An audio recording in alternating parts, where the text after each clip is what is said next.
जय हिंद दोस्तों, मैं चंदन आपके अपने YouTube चैनल फौजी फोक्स एकेडमी पे स्वागत करता हूं। दोस्तों, एसएससी जीडी 2021 के लिए आज से हम हिस्ट्री का क्लास स्टार्ट कर दिए हैं। तो जो स्टूडेंट नए होंगे चैनल को सब्सक्राइब कर ले और चैनल को सपोर्ट करें।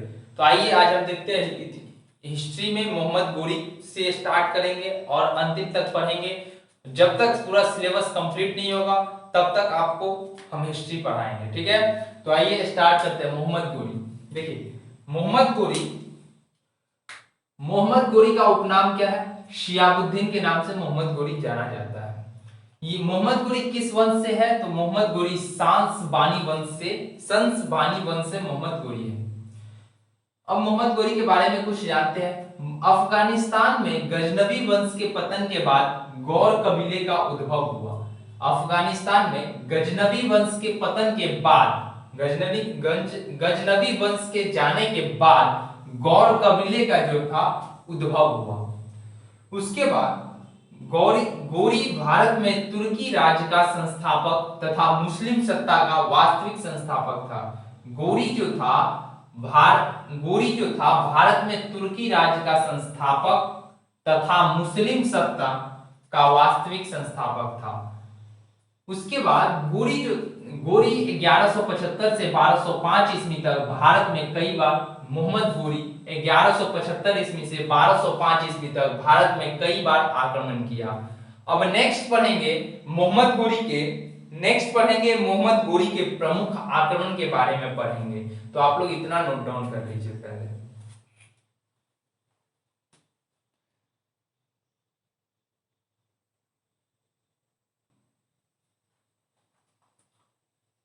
गोरी के प्रमुख आक्रमण के बारे में पढ़ते हैं। पहला आक्रमण था, उन्होंने मुल्तान पे विजय प्राप्त किया।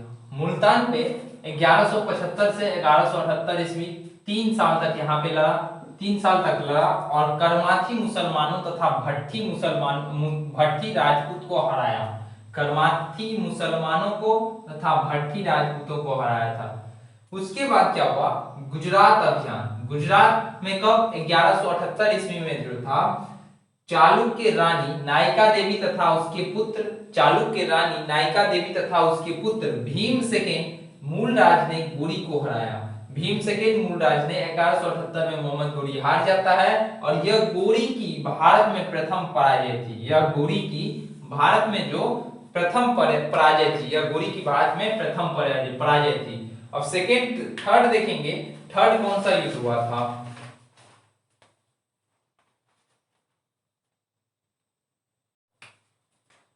तीसरा कारण पंजाब तथा लाहौर अभियान। पंजाब तथा लाहौर अभियान 1179 से 1186 ईस्वी तक। 1179 से 1186 ईस्वी तक जिस वक्त इस पे लाहौर अभियान का शासक कौन था? यहाँ मलिक खुसरो जी शासक थे। मलिक खुसरो शासक था। 1179 ईस्वी में पेशावर विजय के बाद 1181 ईस्वी में लाहौर को जीता। किसने जीता? तो गोरी ने जीता। फिर 1185 ईस्वी में सियालकोट तथा 1186 ईस्वी में लाहौर को पुनः जीत लिया। किसने जीता? मोहम्मद गोरी ने जीता। उसके बाद आते हैं भटिंडा विजय। भटिंडा पे विजय जो किया था 1189 ईस्वी में भटिंडा पर विजय किया। किसने किया? मोहम्मद गोरी ने किया था। लाहौर को केंद्र बनाकर इसमें कैसे किया था? लाहौर को केंद्र बनाकर पृथ्वीराज चौहान के अधीन भटिंडा दुर्ग को जीत लिया। किसने जीता? मोहम्मद गोरी ने। और ये वाला जो युद्ध था, भटिंडा विजय जो था, यह तराइन युद्ध का तत्कालिक कारण भी माना जाता है। अब नेक्स्ट देखेंगे पांचवा युद्ध कौन सा था और इसमें कौन हारा है। तो आइए देखते हैं नेक्स्ट युद्ध के बारे में।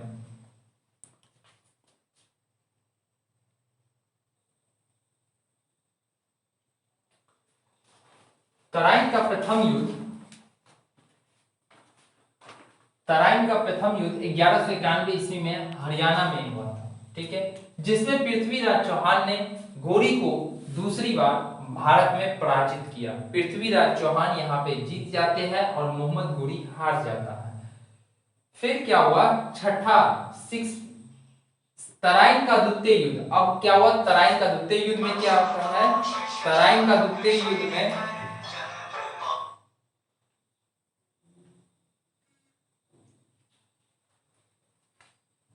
तराइन का द्वितीय युद्ध में तराइन का द्वितीय युद्ध में क्या होता है, पृथ्वीराज चौहान की निर्णायक पराजय हुआ, जिसमें गोरी ने दिल्ली पर अधिकार कर तराइन के द्वितीय युद्ध में पृथ्वीराज चौहान तराइन के द्वितीय युद्ध में पृथ्वीराज चौहान हार जाते हैं और मोहम्मद गोरी जीत जाता है। ठीक है, उसके बाद गोरी ने दिल्ली पर अधिकार कर हांसी, समाना, मेरठ, अलीगढ़ पर अधिकार कर लिया। हांसी, समाना, मेरठ, अलीगढ़ पर अधिकार कर लिया।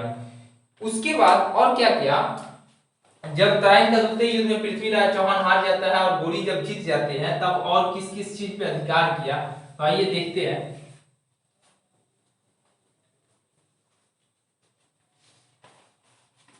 इसने पृथ्वीराज के दरबारी कवि चंदबरदाई के ग्रंथ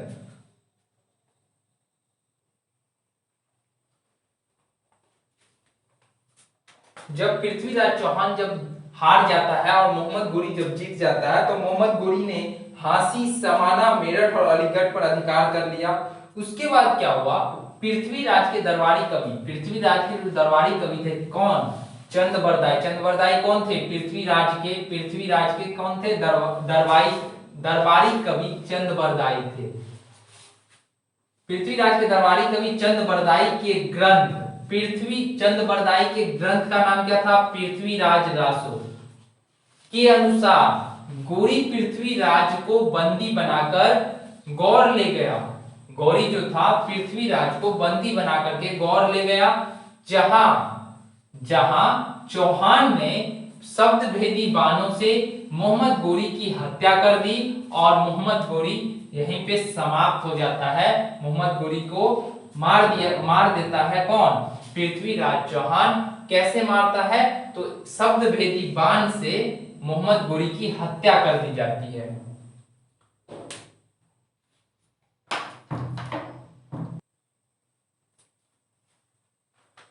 मोहम्मद गोरी की हत्या जो थी वो काल्पनिक हत्या थी। उसके बाद क्या हुआ, चंदावर का युद्ध कब हुआ, 1194 ईस्वी में हुआ था। इसमें क्या हुआ, गढ़वाल वंशी राजा जयचंद को हराया। चंदावर के युद्ध में गढ़वाल वंशी राजा जो था वो किसको हराया, जयचंद को हराया। इस विजय के बाद गोरी ऐबक को वायसराय नियुक्त कर गजनी लौट गया। इस विजय के मतलब चंदावर का युद्ध जीतने के बाद जो था, गोरी ऐबक को वायसराय नियुक्त कर दिया और अपने गजनी लौट गया। ऐबक ने गोरी के जाने के बाद गुजरात, बुंदेलखंड और रणथंभौर अजमेर को जीत लिया। रणथंभौर और अजमेर को किसने जीता, तो ऐबक ने जीता।